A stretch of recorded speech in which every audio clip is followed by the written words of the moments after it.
It's not protecting your work if you are hiding it, if you are keeping it in your drafts folder, on your phone, on your computer, on a notebook. It's not doing anything sitting there. We can come up with so many different excuses of why this hasn't happened, why we haven't created this, why haven't we brought this to the surface. How long do we have to keep holding on to those excuses? How long are we going to keep those ideas in those spaces where they're not seen? I am that person that has hundreds of notebooks filled with ideas. Not all of them need to be surfaced or come to light, but a lot of them just sat there for so long because I was scared to bring them out and to give them life by putting them out there. And I know we believe that we are limited to what we create and how we create, and there's some big ideas that we have, and we get these ideas, we get excited about it, but then it's like, the mechanics of that, that's going to cost me money, that's going to cost me time, and we use all these excuses around us to not let that thing actually happen. But if you knew that when that idea comes in and that was the thing that you needed to express, if you knew that that was the thing that you needed to do next in order for all these other things to magically happen, would you go and do it? Absolutely. We seem to think, or we're stuck in these little areas and beliefs in our lives where we think, oh, I don't have money, I don't have time, got too many commitments, I've got this thing happening, I've got this happening. These are all the excuses that we make to suffocate those ideas and those things that want to be expressed through us. But if we knew that they were the next steps that we had to take, wouldn't we do them so much more easily and so much more quicker?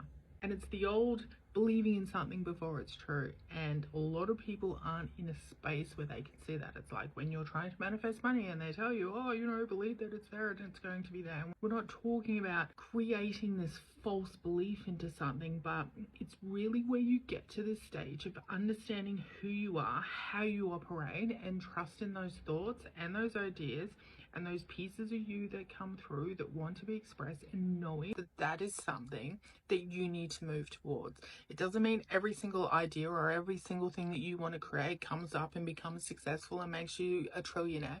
Instead, it's that journey. I don't know, that's a horrible word and a way to describe it, but it is literally you going from this place towards that thing that you've suddenly decided, or you know you've wanted to do for a long time, and moving towards it. That opens up these new pathways within your energetic field, that opens up these new possibilities within your timelines. And depending on what you believe in and how you want to see it, you can look at it any way you want. But it's like you are here, you have this idea, and right now you think you're here and this idea is here. And you think that you need to go from here to this idea over here, just like this. But there's all these things that are happening where you are right now. And there's like, that's not going to happen. That's not going to make it work. Instead, if you went, okay, I'm here, here's the idea, and I want to get to there. I started walking along my little path towards that idea. Oh, look, I'm going to learn something new over here.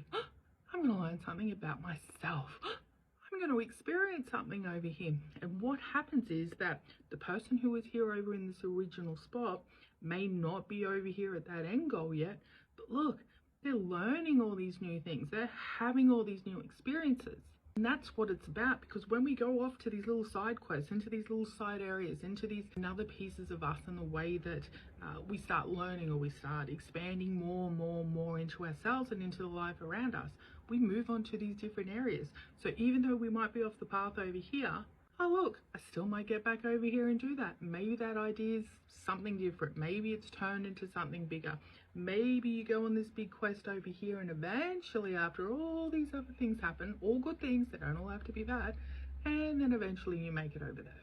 But when they're sitting in your folders, in your drafts, in your head, in your ideas box, they are not going anywhere. You're staying in this little spot over here, and you are not moving over here.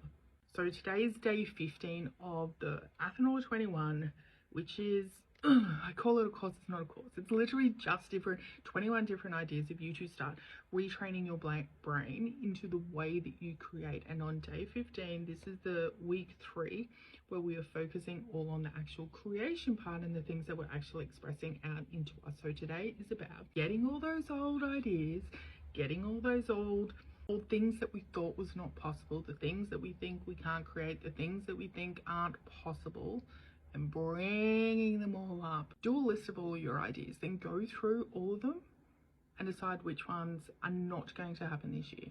Doesn't mean they're gone forever, doesn't mean they're end of life, but anything that you don't believe can happen for this year, or something that you've decided is not an idea that you want to pursue right now, get rid of it and have a look what's left and decide what are the ones that you want to focus on the next 3 to 6 months. And I know a lot of people say, oh, pick one, let's pick one. No, I know as a multi-creator, I can't just pick one. I need to have more. So pick the ones that you want to work on 3 to 6 months and make that choice, make that decision. This is what we're doing right now.